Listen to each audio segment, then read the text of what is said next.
excited? I am excited. If I can get this clip on, it'd be great. This is going to be awesome. It is going to be epic. Yes. All right.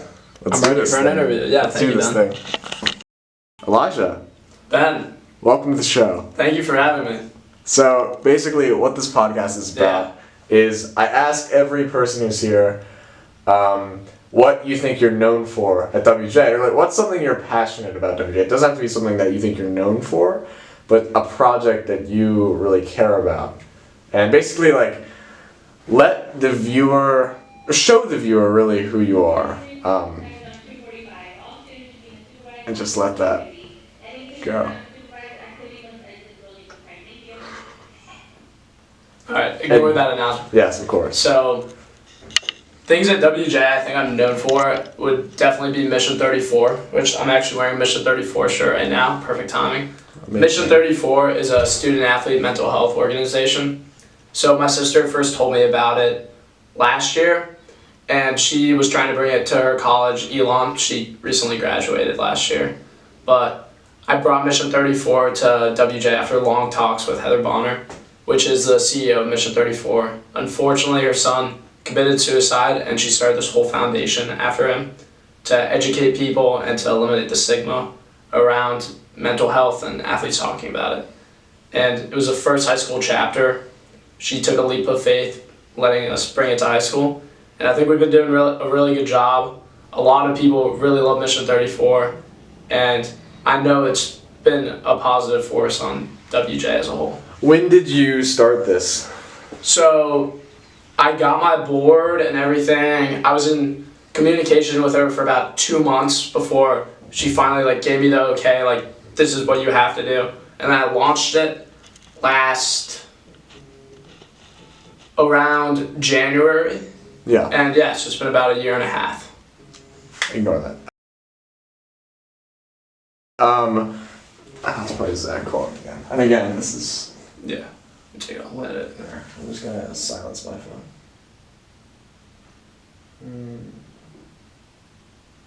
Okay.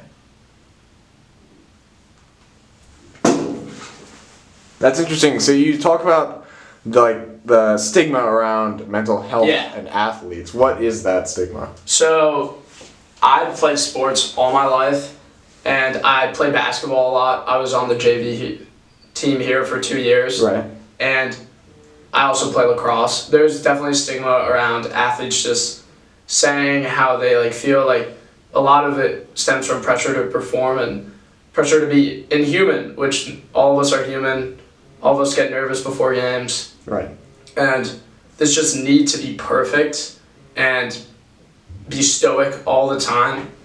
It's really a struggle, especially for men.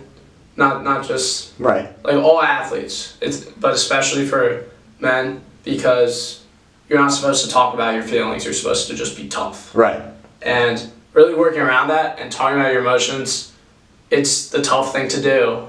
Being vulnerable is being strong, because you feel secure enough in yourself to really talk about the things that are scary to you. That's really inspiring. Yeah. What do you do during the meetings? Okay, so if you haven't been to a Mission 34 meeting, usually we start off with a little fun icebreaker just to get people talking, get the connection going. Right. And then usually we learn about a mental health topic that's interesting to us. For example, at the last meeting, we had people share stories from their own personal experience, and which we would be able to build off of for more content. So people were talking about anxiety in playing sports and balancing school and sports. And we learned about vulnerability, resilience, identity, personal identity. Right. So really just as a whole, becoming a better human being. And it's all inspired by us being athletes and us wanting to grow, because we're all dedicated people. Because we're athletes. You say you're an athlete. Why is this issue so important to you? So, for me personally, this issue is really important because mental health really matters to me. And I, in the past, didn't always used to feel confident when I would step on the court. Right. So, then I realize I'm much more than how many points I score Right. or how many skills I have. It's just a number, and it doesn't define my worth. Yeah. I actually heard this analogy the other day, and it was like, when you're playing a video game, you don't, when you're at level 1 versus level 10, Right. it doesn't change your character's worth. It's just, you just gotta keep playing, keep leveling Right. up. And you don't enjoy the game more at level 1 versus level 10. Right. You just enjoy playing. Okay, that's interesting. Yeah, that's a nice analogy. I feel like a lot of people can connect to like, I mean, students in general at WJ, they can connect to like the idea that, oh, we're more than just a number. Like, even like outside of sports, so the points you score, Yeah, you can classroom for sure. Classroom for sure. Like, all test points. Like, I'm more than like my AP exam scores, or more than my SAT score. Like, or just like I'm more than my extracurriculars. More than like. Same thing with a lot of people are getting into colleges now. Right. What college you get into doesn't define you. It's what you do. Right. It's just a next step. I think it's funny. Like, I see all these people getting into like getting rejected or accepted into their dream school, like right now, especially during this like early decision phase, and it's like that. Oh, I mean, like obviously I'm really happy for you if you get into your dream school, and I'm sad for you if you got denied, but like at the end of the day, it doesn't really matter that much. Like obviously we all work pretty hard to like get into this school, and this is our goal, like our motivation. Like it's easy to have motivation when you like have this goal, like, oh, I want to get into this, I want to get into Harvard, you know, I'm going to work towards it, and when you don't get in, like, it can be heartbreaking, but also, like, it's not that the people who get into Harvard are successful because they go to Harvard, it's that the people who go to Harvard are successful because they worked to get into Harvard, if that makes sense. Yeah, so, for sure. Your worth is not tied to what you have, it's who you are as a person. Right. Your character, your work ethic, and your ability to make your environment a better place. Yeah. I can already tell this is going to be by far the most serious brained up episode I've ever done. Let's go. Yeah, I'm not even going to have to edit this. This is amazing. I remember in Sebastian's episode, like, he cursed so many times. I mean, I couldn't even find the footage. Yeah. He cursed so many times, I was like, oh my god, every time he says the F word, like, I'm going to have to, like, go back and, like, edit the bleeping Hopefully noise. I'll save your editor's time. Yes, of course. Or my time, basically. Yeah. my long staff of editors. Oh, yeah. That's interesting. So, what are you going to talk about? I love to talk about anything. Like, I like life. How's high school? How's high school going? High school's hard because I feel like these classes are it's a lot of passive learning. Like, I've watched a lot of like videos today, and this is like real learning. We're learning from each other right now. We're having a discussion, and in a lot of classes we could use a lot more of that.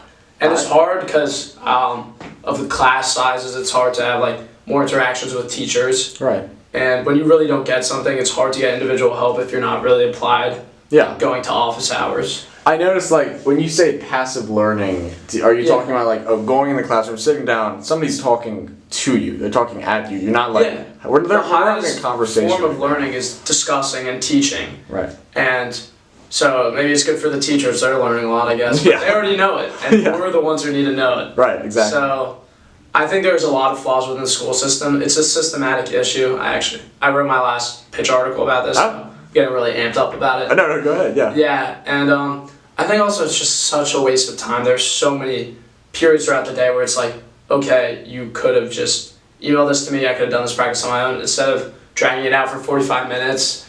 Absolutely. And the problem with that is the American school system, especially math classes, it's tailored to the slowest kid in the classroom. Okay. And that's an issue within itself, because if you're excelling, you can't keep going. Right. Huh, that's interesting. Yeah.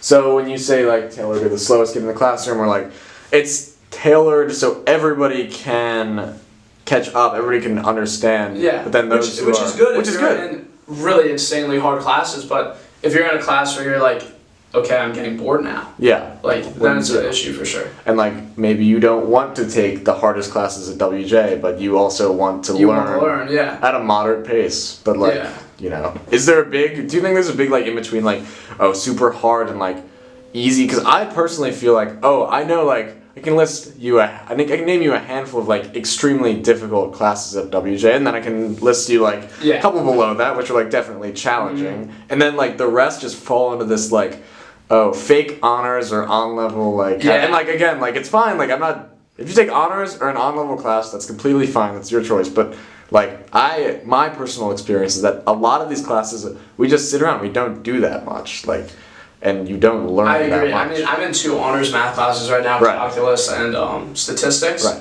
And I think it's hard as a whole to just really apply your learning, and like exponential growth as a learner is Right. not really existent Okay. within high school, Okay. at least for me. So, explain to me what you mean by exponential growth as a learner. It would be like taking everything you've learned, let's say in calculus, and really actually understanding why it is, and then applying it to the new things you're learning. Whereas I feel like in my calculus class, I kind of just, I understand how to memorize this, and it's kind of like, it's a couple of notes on the piano I can play. Right. And then I'll move on to the next song or the next Right. chain rule Right. or whatever. And I can do it, sure, but it's not like discrete understanding. Right. Which is a problem because we want actual, like, high level thinking, which is You need built upon to, itself. right. Yeah. So what you're saying is, though, when we go into a class, we're learning like, okay, we're literally learning in units. Like, oh, here's one unit. Okay, forget about it. Move on to the next. And it's not like they build on top of each other, really. And yeah. I mean, and sometimes they can, and like, the things that build on top of each other, like, okay, I took one like calculus math class and I learned like, derivatives, and now we're learning derivatives again in the second math class like this year, and like that's the stuff that I'm gonna remember. But like the terms, like the theories, like the stuff we spent like one quiz on one unit on, like we didn't build on later, I'm not gonna remember that. Yeah, I think that's a problem that within the school system about deep learning. Like, we don't really go deeply into subjects, we just kind of skim through them passively. Right. Yeah, also the sleep schedule is really terrible. Oh my God. The spacing of the classes, 45 minutes classes, 7 classes a day. Right. I don't think that's good at all. I think if we had 4 classes, maybe, that would be better. Or if we just had a block schedule. Right. And we moved up the times for school to start at 9:30 instead of 7:45.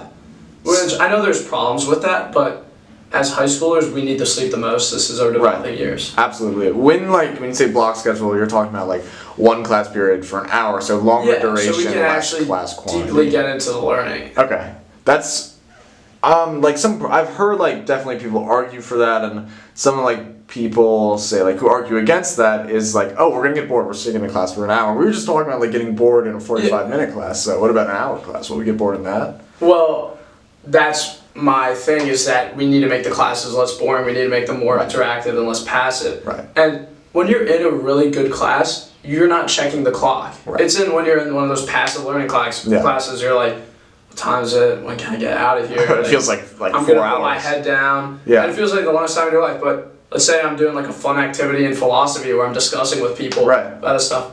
I wouldn't care if it was an hour 30. I would have just loved every minute of it. Right. Probably check my phone like once to see what the time was. Right, and the only reason we as students put our heads down is because we're not getting enough sleep, right? Like Exactly. we're tired. That's an issue. And we're just bored. If we're tired, we're bored. Yeah. Oh my God. I remember like summer break, Christmas break, like why are these things better? Well, like during the day, like do I really enjoy myself more? Like sure, I have more free time, but really I think the game changer is like waking up with a full night of sleep, like 3 days in a row is like makes you happier as a human. Yeah, there's definitely something to be said for that. And like I think we can say go to bed at 9:30, but like. But it's hard. It's proven that teenagers produce melatonin at later times than Really? fully functioning adults. Yeah. Oh, that's cool. We learned about that in AP Psych actually. Huh, that's interesting. Yeah. So it's like it's easier to fall asleep later in the day than. Yeah, for sure. Right. Huh. Yeah, I mean these are like big problems that we're discussing. How can we as students change these problems? Can we change these problems? No, we cannot. It's out of our control. The one thing you and I can do is make the system work for us and find any way to do so. So right now, I've been talking a lot about passive learning. Right. So in classes where I can learn for myself, I've been trying to do it to the max. So with pitch class, I've been trying to write articles about stuff that I actually genuinely want to learn about. Right, of course. In depth. So right now I'm about to write an article about the AI bubble, or the theorized AI bubble. Okay. And this relates back to the 2008 house market crash and the 2000.com bubble. Okay. And what I'm doing is I'm going to actually talk with Mr. Healy, a econ teacher here, because he's very well versed in economy. Right. And so I can actually use this class as a platform to learn more. Right. When you say AI bubble, economic bubble, what does that mean, bubble? Okay, so basically right now NVIDIA, Palantir, a lot of these big, huge tech companies are very valued very high. And the question is, are these companies really worth what they're valued at? Right. Or is it a bubble? Yeah. And is it going to pop, and what's going to happen to the economy? Yeah. And back in 2008, Michael Burry, which is a famous investor, and he was shown in the movie The Big Short. I don't know if you've heard of it. Yeah. No, but yeah. Yeah, okay. Go ahead. It's a really good movie. Okay. And he shorted the market. Okay. And he made millions, hundreds of millions for his clients. And he made another big bet against NVIDIA and Palantir.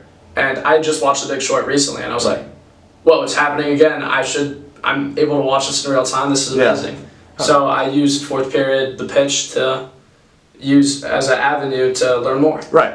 And I think going into college, it's also like coming back to the name of the school is determines your outcome as a human being. But no, that's not true at all. I think the people who work harder in college, the people who study things that they care about and they'll dive a bit deeper into their passion, get more out of it. It's really what you make out of it. It's all about using the resources you have. I completely agree. Right, not just the name. Yeah, I mean that's an interesting topic to discuss. Tell me, I am really interested in M34. Can you tell us when, what days, and you've told me before for the audience, sure. What days do you meet and... Okay, so we usually meet bi-weekly, so that's every 2 weeks. Okay. And it's usually Tuesdays or Wednesdays or Thursdays in Miss Heffling's portable. Okay. So portable 19. Okay. And yeah, it's a great group of kids. It's mostly seniors, juniors, and sophomores, not many freshmen. Sure. I always bring cookies. I try to make it fun and interactive. Nice. I mean, we're sitting in classrooms all day. I don't want you to be bored in another teaching environment. I want it to be interactive and fun and just lighten your day a little bit. And that is I know we said we can't change the school system, but that's kind of a model of maybe what it should be is a bit more interactive. Yeah, for sure.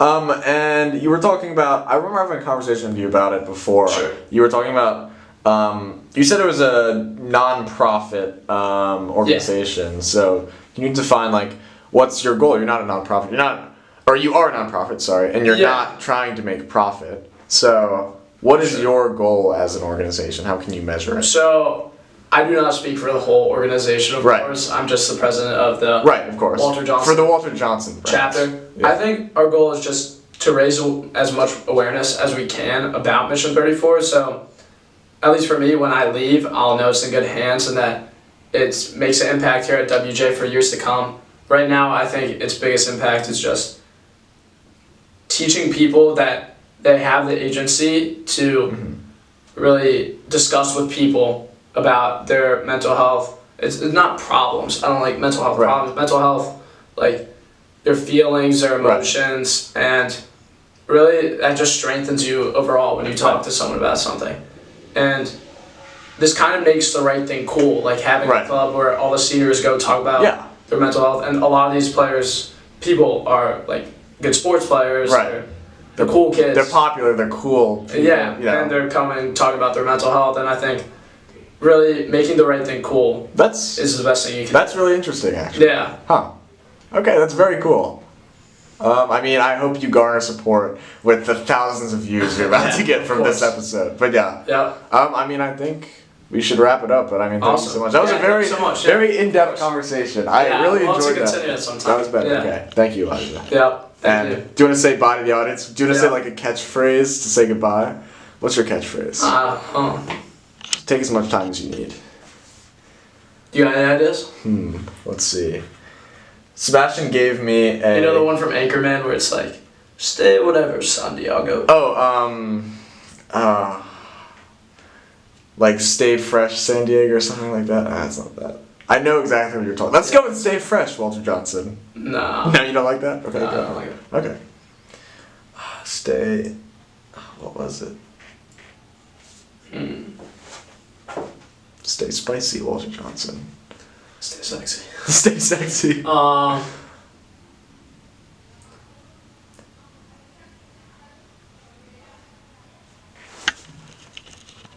trying to think. Thanks for listening. Of course. I'm trying to think of a catchphrase to say.